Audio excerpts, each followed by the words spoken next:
আচ্ছা ভাই, এক দেশের রাষ্ট্রপতি আরেক দেশে গেলে কি উপহার নিয়ে যেতে পারে? নিশ্চয়ই খুব দামি জিনিস, তাই না? কিন্তু এই ধারণাকেই পুরোপুরি বদলে দিয়েছিলেন বাংলাদেশের একজন রাষ্ট্রপতি। সময়টা ছিল ১৯৭৭ সাল। বাংলাদেশের তৎকালীন রাষ্ট্রপতি জিয়াউর রহমান সৌদি আরবের বাদশাহ ফাহাদের আমন্ত্রণে সেখানে সফরে যান। যাওয়ার সময় তিনি সাথে করে কোনো রাজকীয় উপহার নিলেন না। তিনি সাথে নিলেন বাংলাদেশের কিছু নিম গাছের চারা।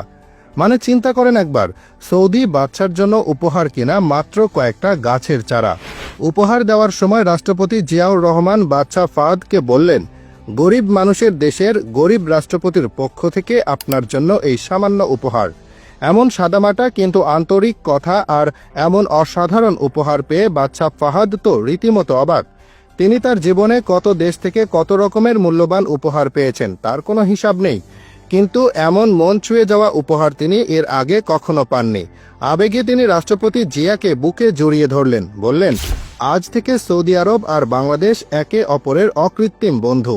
এই বন্ধুত্বের নিদর্শন হিসেবে বাদশাহ ফাহাদ সাথে সাথেই বাংলাদেশের উন্নয়নের জন্য বিশাল অঙ্কের অর্থ সাহায্য দিতে চাইলেন। কিন্তু ভাইরে, রাষ্ট্রপতি জিয়ার দূরদৃষ্টি ছিল একদম অন্য পর্যায়ের। তিনি সেই আর্থিক সাহায্যের প্রস্তাব বিনয়ের সাথে ফিরিয়ে দিলেন। তিনি বাদশাহকে বললেন, আমাদের দেশের মানুষ গরিব হতে পারে, কিন্তু তারা অলস নয়, তারা পরিশ্রম করতে জানে।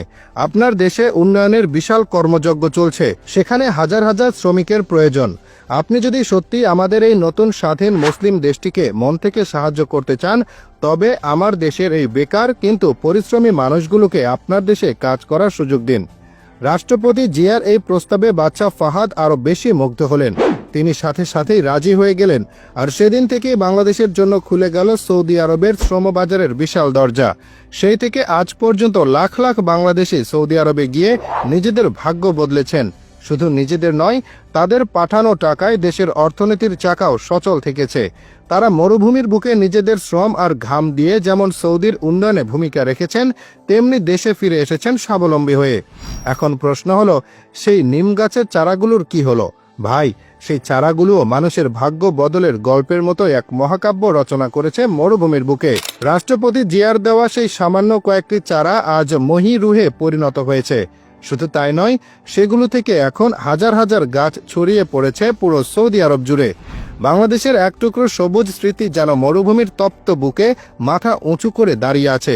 বিশেষ করে মক্কার আরাফাতের ময়দানে গেলে তো চোখ জুড়িয়ে যায়। মুজদালিফা পার হলেই মরুর বুকে বিশাল সবুজ চত্বর, যতদূর চোখ যায় শুধু নিম গাছের সারি। এই গাছগুলোর একটা নামও হয়ে গেছে সেখানে। সৌদি আরবের মানুষ এই গাছগুলোকে ডাকে জিয়া ট্রি, কিংবা বাংলায় জিয়া গাছ নামে, আর আরবিতে অনেকে বলেন জিয়া সাজারাহ।